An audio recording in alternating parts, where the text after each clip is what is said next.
Mendes. Presidente, eu começo cumprimentando Vossa Excelência pelo anúncio feito de pautar esse processo, esse HC. Também entendo que deveríamos ter já discutido as ADCs. Acho que é um processo objetivo que já estava com pauta solicitada pelo eminente relator.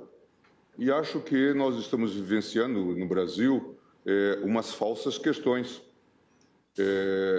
Eu acompanho o Supremo, como todos sabem, há muitos anos, e aqui estou há 15 anos. E nunca vi problema para pautar qualquer processo. Não conheço essa questão. E vejo, agora recebo do Dr. José Roberto Batóquio uma outra indicação, presidente, que nos preocupa. O processo de Palocci, Antônio Palocci. Não foi colocado em pauta ainda. Réu preso. O HC 143-333. Nós temos que colocar... Senhora Presidente, Vossa Excelência me concede uma parte. O processo referido foi colocado em pauta e foi adiado a pedido do advogado do réu que está preso. Aliás, nesse plenário, há 21 habeas corpus indicados pela pauta, de vários de Vossas Excelências. Então, nós precisamos colocar os habeas corpus. Voltar à prática, e que eu acompanho o Supremo em que a pauta era semanal. E nunca houve dúvida sobre pauta de habeas corpus. Eu não sei que tipo de política que nós estamos desenvolvendo. Os processos precisam ser julgados. Na turma não há nenhuma dúvida em relação a isso. Portanto, nós precisamos discutir, em sessão administrativa, sobre o que se concebe como pauta. Porque eu tenho ouvido falar tanta coisa sobre a pauta que parece que é de um outro Supremo. Agora, ministro Gilmar, se Vossa Excelência me permite, eu tenho, inclusive, adotado isso no Tribunal Superior Eleitoral. No Tribunal Superior Eleitoral, o ministro Toffoli vai de se lembrar, por vezes os processos entravam na pauta na noite anterior e as sessões eram na parte da manhã. Questões complexas que os colegas queriam se dedicar ao estudo daqueles temas. Então, por exemplo, agora eu estou adotando essa prática também aqui do Supremo de pré-avisar os colegas quais são os processos que vão ser julgados com uma certa antecedência, porque, veja, Vossa Excelência, são questões de alta envergadura. Então, a antecedência significa dizer que nós não vamos julgar nada assodadamente. Eu tenho a impressão de que a razão de ser pré-avisar com antecedência... No passado, nós não teríamos julgado. E a pauta, eu não estou elogiando esse fato, a pauta era veiculada com 48 horas de antecedência apenas.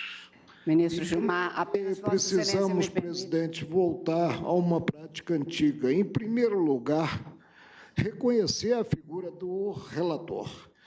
E aí acreditar no relator. Em segundo lugar, os vogais votarem não como se fossem revisores, mas votarem como vogais. E eu acrescentaria... De improviso, no gogó. E eu acrescentaria uma praxe que o ministro Marco Aurélio agora indicou. Precisamos respeitar os relatores, os vogais, evidentemente, que votam pelo que ouviram, é assim mesmo, e é preciso ter preparo. É porque há ficção do notório saber jurídico. Exatamente, é preciso ter preparo para isso, mas também temos que, digamos assim, amanhã, o ministro Toffoli, depois eu, depois o ministro Rosa, seremos presidentes. Então, também nós temos que, nessas sessões administrativas, ajustar qual é a forma que nós vamos, digamos assim, observar em relação à presidência. Sabe por quê, ministro Gilmar? Porque Vossa Excelência disse muito bem, o habeas corpus, que é uma ação nobre constitucional, tem preferência e tem prioridade, por isso, nos termos do artigo 83, inciso 3 do regimento, ele é trazido em mesa. E, portanto, poderia ter sido trazido e apregoado imediatamente e até disse várias vezes... Ele pediu pauta, tem que ser pautado, simplesmente isso. Sim, e por isso, perguntei ao ministro Fachin exatamente hoje se, considerando que anteontem houve uma decisão, se eu poderia chamar hoje. E ele disse que, então, chamaríamos amanhã. Foi exatamente isso que aconteceu. Então, nos termos do artigo 664 do Código de Processo Penal, a primeira sessão seria hoje, e, por isso, passamos para amanhã até para que o ministro tivesse o aviso a ser dado. A decisão por ele tomada no aditamento, o ministro, por favor, me corrija se estiver errada, que entrou a semana passada, não é isso, ministro? Foi dada na sexta-feira à noite, segunda-feira, portanto, publicada, eu tive o cuidado exatamente de perguntar se este processo, considerando que não havia, nem haveria necessidade, nem tempo para a pauta, mas considerando que era quinta-feira e esta era a primeira sessão, se era para trazer, e decidimos trazer amanhã. Não é a primeira, é a segunda sessão subsequente à decisão de Sua Excelência o Ministro Relator. Meu registro, presidente, apenas para aplica... ficar claro que não estamos deixando de chamar, pelo menos eu, não estou deixando de chamar processos que os relatores considere principalmente esses prioritários, e ainda na semana passada, quinta-feira, o ministro Marco Aurélio me alertou como relator exatamente de um processo que era de uma ação direta, controle abstrato, que era importante, e eu imediatamente, e o ministro deve se lembrar, retirei um processo meu que estava na pauta de abril, exatamente para incluir o que era, o relator considerou mais importante. E mais do que isso, ministro, eu passei a fazer pautas mensais a pedido de alguns dos ministros, porque as pautas tinham, às vezes, 18 processos, estudávamos, chegávamos aqui e não conseguíamos dar conta, e a pedido dos advogados, muitos dos quais de fora, que chegavam aqui, não eram julgados processos, foi essa a razão. Mas eu ordeno apenas os trabalhos na condição de presidente, inteiramente aberta a que, se tiver que mudar, se tiver que mudar o regimento, em cujo artigo 13 diga isso, que seja discutido na sede própria, não há nenhuma dificuldade. Agora, apenas para dizer que o ministro recebeu, até onde me consta, o ministro relator, na quarta-feira, uma decisão, um peticionamento, decidiu sexta-feira à noite, liberou e foi publicado segunda, e hoje eu tive cuidado de, em atenção ao artigo 664 do Código de Processo Penal, perguntar se queria que fosse apregoado hoje, porque isso é em mesa nos termos do artigo 83, inciso 3 do regimento. Apenas para explicar, para Ministro, ficar claro. A sua observação foi importante, porque nós hoje temos uma reunião administrativa e eu, há umas 3 semanas atrás, apresentei um projeto de regimento interno na qualidade de presidente da Comissão de Regimento Interno. Eu acredito que, e esse é o exemplo mais prático que se pode dar agora, que os senhores não tenham tido tempo de ler aquilo tudo. E certamente nós não vamos aprovar esse regimento na reunião de hoje. Mas é o momento de nós trazermos essas observações para que eu possa modificar o regimento. Exatamente. Então, presidente, eu faço registro e faço registro, o caso... Vossa Excelência possa propor a modificação do regimento, não modificá-lo. Eu faço registro, e agora em nome de todos aqueles que têm habeas corpus pendentes no plenário. Acho que devemos dar prioridade ao julgamento, como sempre foi a boa prática no tribunal. Mas eu faço mais um registro, presidente, porque, de um lado, há uma grande confusão. A gente fica com o sentimento de que a pauta se tornou... Eu já fiz aqui a observação de que, em algum momento, doutora Raquel, a coisa mais importante do que a Constituição era o acordo celebrado entre Joesley e Janot. Era hiperrígido.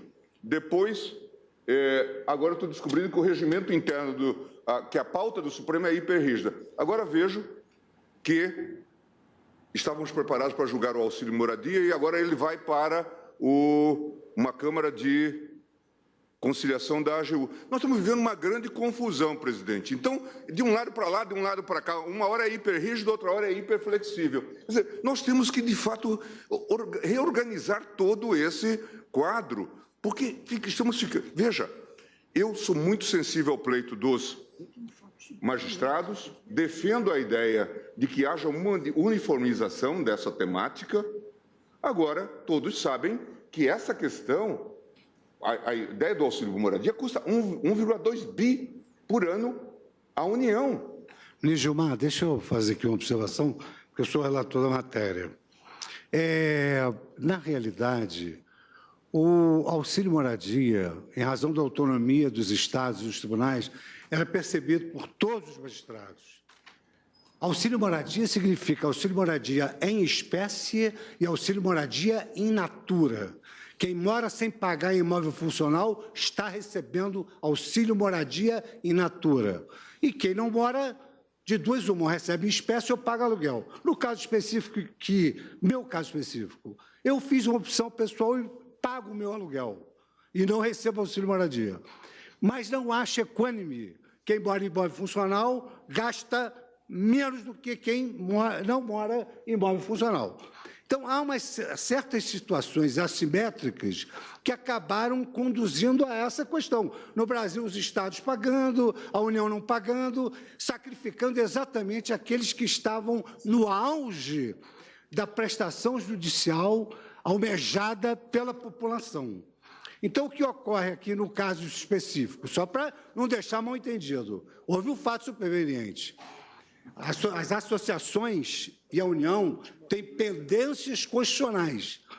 Então, a solução que elas vão propor, certamente, é a eliminação do auxílio-moradia e o ajuste das obrigações constitucionais que o poder público não cumpre. Agora, só acho que nós temos que ministro, mas se houve um pedido da parte, a União concorda, é a obrigação estabelecida na lei. O Estado deve tentar a solução consensual dos litígios até o final, inclusive nos tribunais. Eu faço um registro em nome da publicidade e da moralidade. Exatamente o princípio que Vossa Excelência acabou de invocar para justificar a questão da doação. E, claro, essa é uma questão que interessa. Veja, eu sou favorável ao pagamento de salários justos a magistrados, desde que observem-se os princípios da legalidade. Acho que, inclusive, nós estamos vivendo uma grande confusão. Uma grande confusão. A mimetização hoje dos salários do Ministério Público, quem está trabalhando em algum lugar ganha diário o tempo todo. Se fala hoje, jornais publicam, que o pessoal da Força Tarefa, doutora Raquel, recebe diário, embora esteja lá já há 4 anos. E aí, daqui a pouco, chega um pleito de equiparação. Ao invés da gente declarar isso inconstitucional, a gente diz que o magistrado tem direito à equiparação. Como está, essa ciranda que está acontecendo. Isso é uma grande confusão. Mas, para Vossa Excelência do eleitoral, eu gostaria de lembrar, ministro Fux, que lá no eleitoral caça-se vereador ou prefeito por R$3.000. Eu falei para o ministro Rayaman. Eu me lembro, eu estava lá presente. Falei isso. Esse seu discurso lá do TSE, eu ouvi várias vezes. Nós que somos muito severos para caçar políticos, somos muito concessivos nesses casos. Estou dizendo isso publicamente, porque é verdade. Falei para o ministro Herman, o caso do 13%, que custou a bagatela de 100 e tantos milhões, nós não pagamos, presidente, aqui, para os servidores, mas o STJ, o TST pagaram para os servidores, que é uma coisa inventada. Custou alguma coisa como 160 milhões para o STJ. Os juízes que vão para lá fazem o discurso, inclusive o ministro Herman, fazia o discurso, olha que grave, o vereador foi à Foz do Iguaçu e recebeu R$3.000. Caça esse mandato por conta disso. Então, façamos essa conta aqui na nossa cabeça. Quer dizer, e vamos traduzir isso de maneira muito clara, porque nós viramos, eu tenho falado com os meus amigos magistrados, nós viramos, na verdade, a alavanca desse processo espúrio, porque vem para cá para nos forçar a aumentar o salário de ministro do Supremo, negociar, para sermos usados apenas como alavanca. Agora mesmo as pessoas chegam sem o menor pudor no gabinete e dizem assim, no estado tal, agora que vai acabar o auxílio moradia, já está aumentando o auxílio transporte, o auxílio alimentação, o auxílio desse, o auxílio daquilo. Ora, vamos juntar tudo isso e discutir. Mas essa não é a minha discussão. Certo. Vossa Excelência que entrou. Eu só quero dizer, ou a pauta é extremamente rígida e tem as suas flexibilidades, ou é extremamente flexível. Quer dizer, até para isso tem que ter prazo. Então, vamos assentar isso de maneira clara. Eu gosto muito das coisas muito claras. Assim, posso ter jeito de bobo, posso até babar na gravata, mas respeite a minha inteligência. Então, não façamos coisas desse... É preciso que essas coisas sejam feitas. Então, vamos reorganizar o hábito de fazermos a pauta com um mínimo de veracidade. Mas eu passo o voto, presidente. Era só para fazer esse registro. Ministro, se Vossa Excelência me permite, já que falou da pauta e como na condição de presidente atualmente eu aqui a tenho preparado, eu tenho sido pautado exatamente dentro de algumas balizas objetivas que foram temáticas, número de processos que deem para a gente julgar, e temos julgado com muita frequência toda a pauta, e principalmente quando eu mudo, como dei o exemplo da semana passada, é que o relator indica algo que tem importância, e por isso eu acho que realmente, diante do dito pelo relator no início da sessão, eu imediatamente disse a ele que retiraria um processo meu que não tinha a mesma repercussão para colocar o dele que tem repercussão. Portanto, eu acho que na vida também é preciso dar segurança sem ser tão engessado que eu não possa mudar e tão certo que os ministros possam estudar e saber o que estudaram e atender principalmente a esta condição. Se isto não convém ao plenário, Vossa Excelência tem razão, ou não tem pauta, ou tem pauta. Agora, são experiências, ministro. Vossa Excelência se lembra, quando foi presidente, vários de Vossas Excelências foram presidentes, todos experimentaram as dificuldades de se fazer uma pauta, e Vossa Excelência mesmo nos ajudava como? Como presidente fazia a pauta e muitas vezes nos trouxe para que nós tentássemos trazer alguns processos que não estavam liberados, porque tinham repercussão para o país, porque o presidente tem isso, essa visão que acaba recebendo. E Vossa Excelência fez isso nos ajudando. Lembra-se disso. A tentativa de todo presidente, eu acho que, e nem tomo que Vossa Excelência esteja imaginando que eu esteja querendo fazer pautas para, de alguma forma, prejudicar o tribunal, absolutamente disso. Estou dizendo que ou ela é hiperrígida ou ela não pode ser hiperflexível, só isso. Ela não é, no meu caso, nem hiperrígida, nem flexível. Ela tem sido cumprida e, pelas estatísticas que tenho do nosso órgão, da AGE, ela tem sido cumprida em 85% dos casos, o que é um índice alto e muito, a meu ver, muito bom. Enfim, mas eu, de todo jeito, devolvo a palavra a Vossa Excelência para o voto. Estou imputando a responsabilidade a Vossa Excelência, mas queria fazer esse registro, presidente, porque, de fato, os temas são sérios. Tanto o tema do habeas corpus, nós, na turma, felizmente, não temos esse problema, os habeas corpus chegam e são pautados. Não, são levados em mesa, nós todos levamos, e aqui pode-se levar em mesa, e também como determinado pelo... Transparência. Nós Sim. não podemos fazer, inclusive com o discurso que já se falou, e se fala muito, que o moralismo é o túmulo da moral, né? Toda hora se invoca o princípio da moralidade, mas aqui nós estamos discutindo esse tipo de questão. Mas eu só quero dizer o seguinte, é preciso que a pauta realmente seja com esse objetivo de dar e não fazer esse tipo, porque ninguém aqui é mais esperto ou mais e nem é papel de ninguém. De não é ser essa esperto. Questão. Portanto, aqui isso é bom que fique uma muito questão claro. De atribuições apenas. Bom, mas vamos lá. Eu vou ao meu voto, presidente. Só queria fazer esse registro. Em relação ao tema, eu já votei e acho que essa é uma questão extremamente importante. O tema do financiamento das campanhas eleitorais é realmente um tema da maior sensibilidade. Ele discute essa temática que, como diz o ministro Toffoli, é o custo da própria democracia. Se nós, hoje, perguntarmos ao cidadão o que ele acha do financiamento público de campanha, nós, mais ou menos, sabemos qual é a resposta. E o fato de não se ter um financiamento público, nós já temos, embora seja ignorado, um modelo misto de financiamento particular e o público, nós sabemos que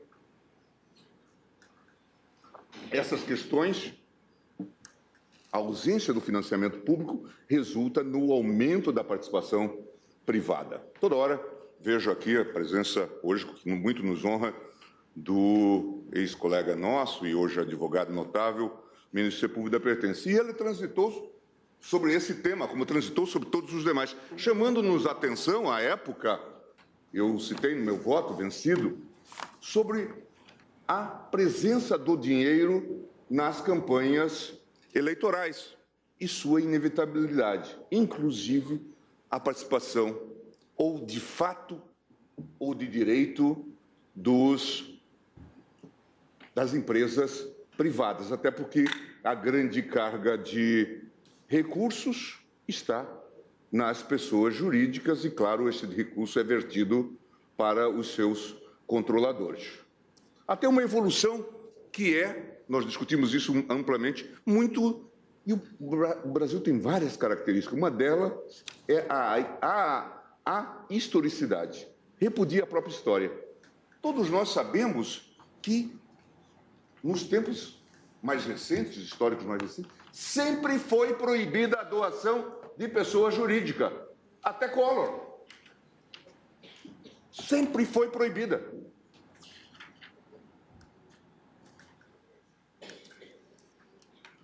Quando eclode o episódio Collor-PC, construção da CPMI. Recomenda-se a doação formal agora das empresas, colocando-se um teto que nunca veio, 2% do 2% do faturamento. Isto é extremamente alto. Prometia-se um limite que nunca veio. Empresas como as nossas, que depois entraram, inclusive, nesse amplo sistema internacional, na globalização, muitas delas se tornaram multinacionais, faturamento enorme, passaram a doar uma quantidade enorme de recursos. No mundo todo, esse teto é baixo. Não passa dos milhares de dólares ou de euros, mas aqui o teto foi para os milhões e permitiu, inclusive, essa doação para várias campanhas, como passou a ocorrer. Mas, pelo menos, era um modelo veraz. Se dizia, agora, pelo menos, se sabe que está havendo doação. Eliminou-se o Caixa 2? Claro que não, que era oficializado no modelo anterior. Era um direito costumeiro. E isso até recentemente. Quer dizer, foi após Collor PC, portanto, a próxima eleição, a eleição seguinte, é que teve doação de pessoas jurídicas. O tema voltou como grande panaceia, porque o intuito não era só enfrentar a temática, pode ser correto ou não do ponto de vista político, do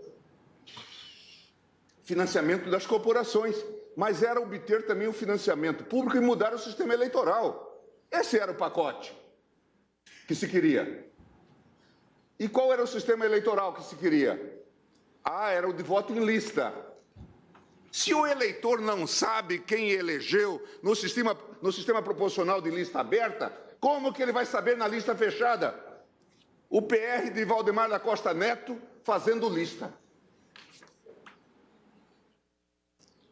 Coloca lá Tiririca na cabeça e elege Protógenes de Valdemar.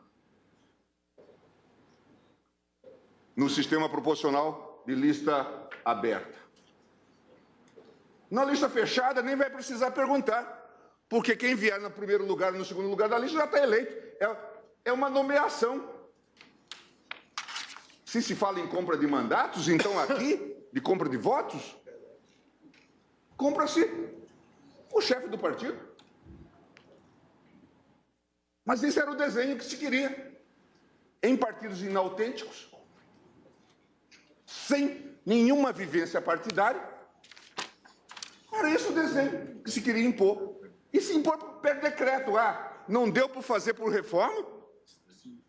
Vamos fazer por decisão do Supremo. Devagar a gente chega à proibição da doação de empresas privadas e daí obrigatoriamente vão aceitar, tem que aceitar o voto em lista. Há limites para a esperteza. E aí é o financiamento público de voto em lista. E a gente faz uma Venezuela, se quiser. Não é assim que as coisas funcionam. O país é mais complexo do que isto. O país é mais complexo do que isto. Mas agora está tudo resolvido. Eu quero ver alguém que é capaz de indicar o dispositivo constitucional que a doação de empresas privadas viola. Esse texto. Todo mundo que passou pelo Supremo pertence, ao longo desses anos, antes dessa iluminação que ocorreu, era idiota, porque não sabia ler o texto constitucional, que é mais ou menos o mesmo. Não viu. E se quisesse ser radical, quero ver alguém que saiba dizer, é esse o dispositivo. É a moralidade, é o republicanismo, é o diabo. Quero ver o sujeito dizer, esse dispositivo está violado. Mas se estava tudo violado, por que nós não declaramos inconstitucional com eficácia ex-tunc? Teria sido bom para o país. Porque acabava com o mandato. Ficávamos livres de todo mundo, e certamente nos investíamos nesse papel. Nem isso, não enfrentamos essa questão. Mas ok. O tema é extremamente complexo e tratamos com a maior tranquilidade. Apelo ao simbólico. Mas o que ia acontecer? Claro que os partidos continuam com dinheiro. essa montanha de dinheiro que passeou por aí no exterior? Só uma observação, ministro. Vossa Excelência tem razão no que está afirmando sobre a ausência de uma regra expressa, mas, na verdade, essa deliberação do Supremo Tribunal Federal, ela foi quase que uma antevisão do que se passava no backstage desse financiamento. Evidentemente que Vossa Excelência não está minimizando tudo quanto nós tivemos que apurar depois do que se passava com financiamento, que era um financiamento com contrapartida. Vossa Excelência, nós tivemos um trabalhão lá no TSE por força disso. Então, o Supremo Tribunal Federal pode ter atirado no que estava acontecendo, mas acertou.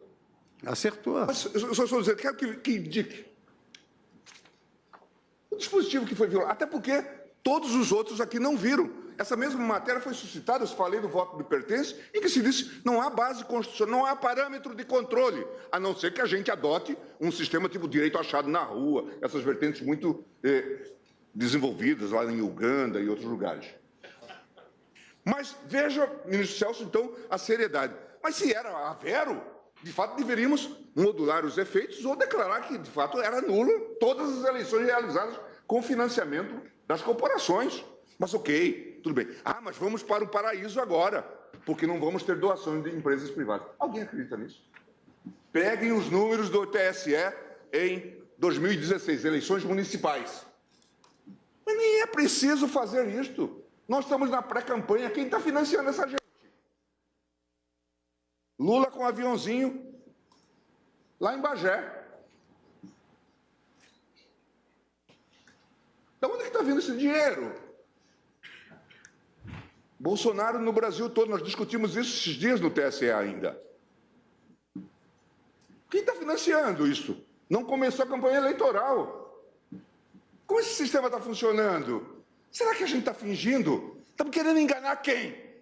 Mas eu vou dar os números. 730 mil doadores, ministra Carmen, presidente, na doação para 2016, eleições de 2016, eleição municipal, modestas.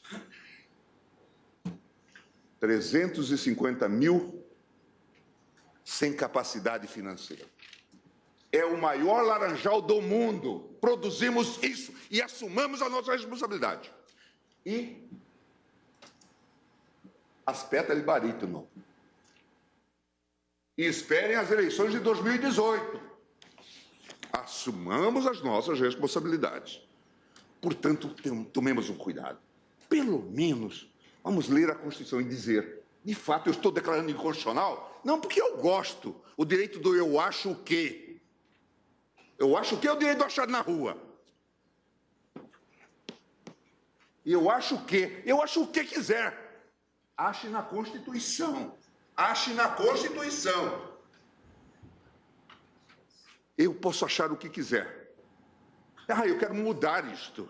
Eu tenho vocação para mudança. Mude para o Congresso, consiga voto. Ah, eu sou iluminado. Ah, talvez faça viagem para o céu. Começa uma viagem espacial. A minha função é iluminar. Quem sabe tenhamos alguém faltando no planeta solar. Não é disso que se cuida, presidente. Nós temos grande responsabilidade institucional. É da Constituição que se cuida. Ah, mas isso ficou melhor. Não ficou melhor, o sistema ficou pior. E o pior, sem condições de corrigir. Mas, então, é preciso ter muito cuidado. Por isso que eu disse na sessão passada, nós já temos as mãos queimadas. As nossas intervenções no processo eleitoral deram errado a partir da questão da cláusula de barreira. Muito ruins. A explosão partidária tem a ver com a decisão que nós produzimos. A tal da portabilidade, esse neologismo, também. Então, vejam a consequência desse tipo de situação. Tem menor dúvida aqui, eu já disse no meu voto, me parece inconstitucional. Tem que haver transparência. Mas é claro que continua a haver graves problemas. E é claro que naquela decisão nós fomos embaídos. A própria OAB, por algo que vamos resolver o problema na esfera eleitoral. É preciso que a gente denuncie isto. Que a gente anteveja esse tipo de manobra. Porque não se pode fazer isso com o Supremo Tribunal Federal. Ah, agora eu vou dar uma desperto e vou conseguir a decisão do aborto. De preferência, na turma com 3 ministros. Aí a gente faz um 2-1. E deixa de fora desse seu mau sentimento. Você é uma pessoa horrível, uma mistura do mal com atraso e pitadas de psicopatia. Isso não tem nada a ver com o que está sendo julgado. É um absurdo, Vossa Excelência, aqui, fazer um comício cheio de ofensas, grosserias. Vossa Excelência não consegue articular um argumento, fica procurando, já ofendeu a presidente, já ofendeu o ministro Fux, agora chegou a mim. A vida para Vossa Excelência é ofender as pessoas, não tem nenhuma ideia, não tem nenhuma ideia, nenhuma. Só ofende as pessoas, Qual é a sua ideia? Qual é a sua proposta? Nenhuma. É bilis, ódio, mau sentimento, mal secreto, é uma coisa horrível. Vossa Excelência nos envergonha. Vossa Excelência é uma desonra para o tribunal. Uma desonra para todos nós. Um temperamento agressivo, grosseiro, rude. É péssimo isso. Vossa Excelência sozinho desmoraliza o tribunal. É muito ruim. É muito penoso para todos nós. Temos que conviver com Vossa Excelência aqui. Não tem ideia, não tem patriotismo, está sempre atrás de algum interesse que não é o da justiça. Uma coisa horrorosa. Uma coisa horrorosa, uma vergonha, um constrangimento. É muito feio isso. Isso é um Supremo Tribunal Federal. Presidente, eu estou com a palavra e continuo. Presidente, por favor. Estou com a palavra e continuo. Para o voto, então, não, estou com a palavra e continuo, presidente. Está suspenso ou não está suspenso? Está suspensa a sessão. Eu continuo com a palavra, presidente. Eu continuo com a palavra. Presidente, eu vou recomendar ao ministro Barroso que feche o seu escritório. Feche o seu escritório de advocacia. Suspensa a sessão, está suspensa a sessão.